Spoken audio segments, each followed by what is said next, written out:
இப்போ பாருங்கம்மா, நான் ஃப்ரிட்ஜில் வைக்கிற ஸ்டோரேஜ் பாக்ஸ் 6 ஆர்டர் போட்டு வாங்கியிருக்கிறேன். இது வாங்கணுன்னு பேக்கெட் பிரிக்கிற அவசர கோலம்ல பேக்கெட் பிரிச்சுட்டோம்.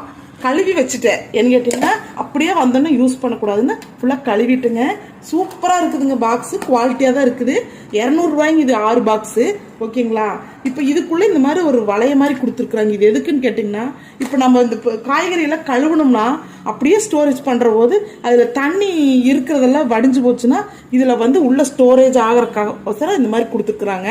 அதில் ஒரு பெண்டு மாதிரி இங்கே இடையில கொடுத்துருக்குறாங்க. தண்ணி வந்து காய்கறி மேலே படாத அளவுக்கு ஒரு 1/4 இன்ச்சுக்கு தண்ணி நின்னாலும் இந்த காய்கறி மேலே இது படாது. சூப்பராக இருக்குதுங்க. நல்ல குவாலிட்டியாக இருக்குது.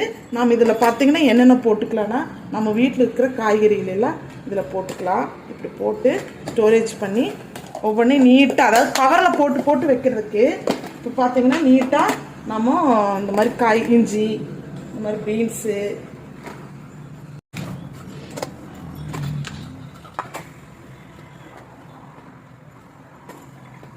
பார்த்தீங்கன்னா நீங்களும் இந்த மாதிரி ஆர்டர் போட்டு வாங்கினீங்கன்னா இந்த ஃப்ரிட்ஜ் கவரில் போட்டு சுருட்டி சுருட்டி வைக்கிறதுக்கு இந்த மாதிரி ஸ்டோரேஜ் பாக்ஸ் இருந்தால் அழகாக வச்சுக்கலாம். இது